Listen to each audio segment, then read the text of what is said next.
How to fix your email when not receiving emails Android. Hey, what's up guys? Welcome back to our YouTube channel. Let's get started. First of all, make sure that you are connected to a very strong Wi-Fi connection for you to receive all the emails in your Gmail account.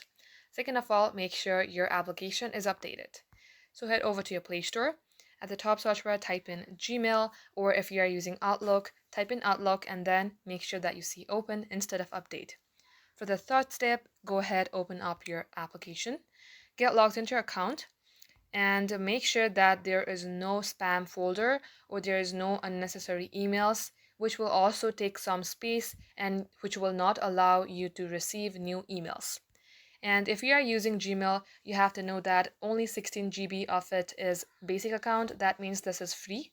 So if you would like to, receive more emails, you have to clean all the junk emails, filter it out, and delete all those that you don't need.